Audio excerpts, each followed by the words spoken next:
Fotoana daholo tompoko malefaka dia malefaka ny tsioka avy tsy motsinanana na ny alzay eto Madagasikara amin'izao fotoana izao.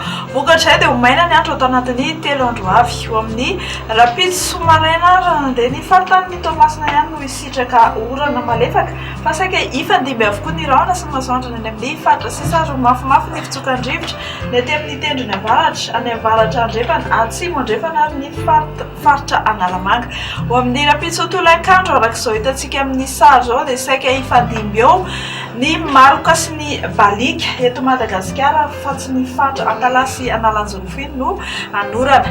Tsy dia mihetsika firy ny maripana no vinavinaina ao amin'ny rapitso maraina fa dia 4 na 9 degré indray no voatombatomban'ny meteo Madagasikara ao amin'ny ety amin'ny faritry ny afovoantany fa ny any amin'ny morontsiraka kosa dia nilanelan'ny 20 hatramin'ny 24 degré Celsius.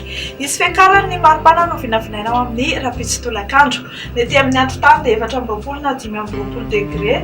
Ny faritra ambony-drindra kosa dia hitantsika ny faritany Mahajanga sy ny faritra amin'ny Toliary menamena be amin'ny sary 4 degré Celsius. Ho an'ireo nosy manodidina sy firenena vitsivitsy ivelany dia tsara ho fantatry reto manaraka reto. Anoram-baratra ao amin'ny rapitso faritry Bangkok sy Maurice, anorana tandrifindroana ny Seychelles, ifandimby ndroana sy masoandro any Paris, Milan, Comores, Ibalika be masoandro ao Johannesburg sy La Réunion.